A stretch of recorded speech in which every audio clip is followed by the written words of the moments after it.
Hello. We love the sound of home sweet home, and most of us have that goal in mind when starting a family. Some get doormats to put at the entrance of their home, some put up plaques inside the house. But what does it look like? How do we achieve it?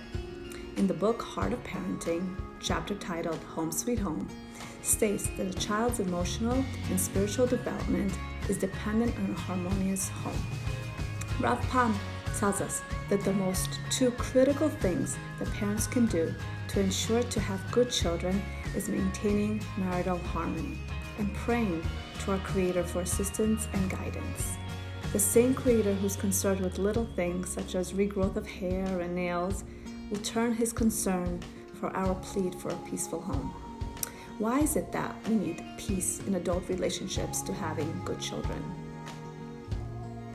Children need to feel loved, happy, and safe in their home.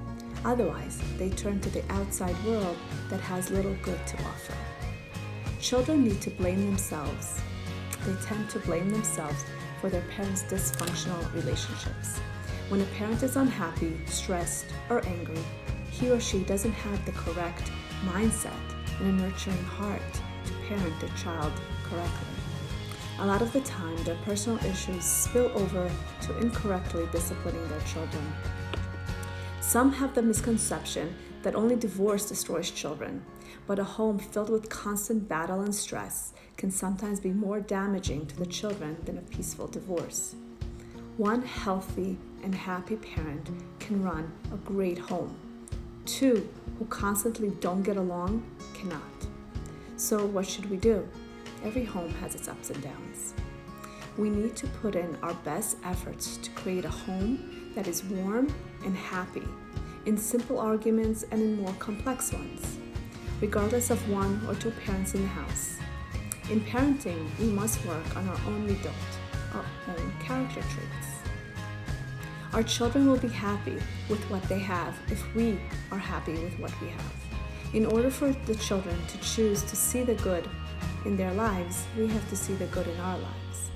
Hannah Falk currently has a 21-day gratitude challenge that I'm a part of, in which each participant writes 3 things that she's grateful for each day. It's a great tool to help build the gratitude muscle.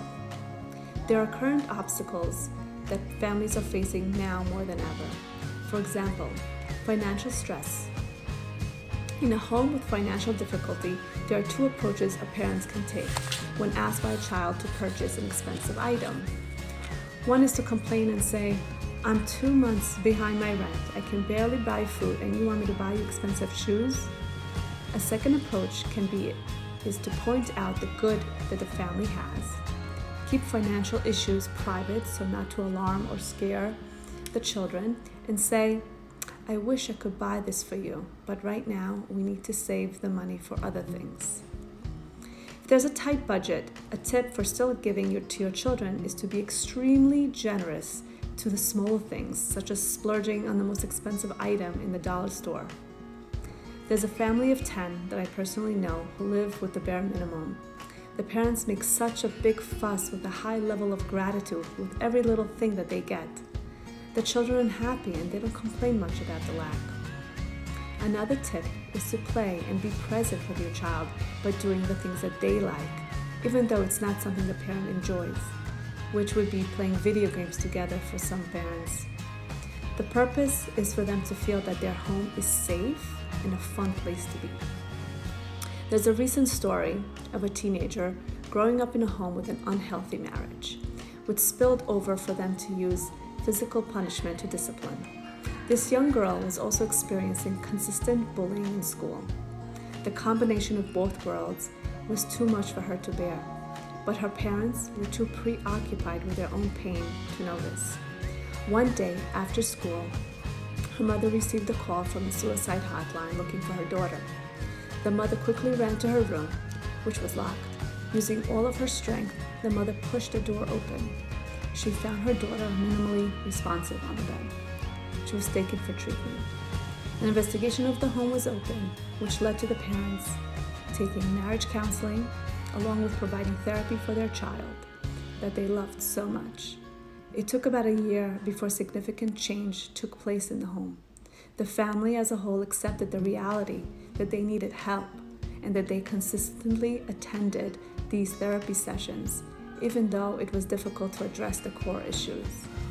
Over time, this family was reborn, with God's help, into a home where happiness began to reside again. Real change takes time, takes patience, by taking small, consistent steps, but it is possible. The goal of having children begins with the goal of having happy children begins with the parents working on their own character traits. Each person has good within them, so catch yourself, catch your family members doing good and acknowledge it. Each person also has their character flaws, which we must work on ourselves. This process makes room for getting closer to the goal of having home sweet home. Best wishes.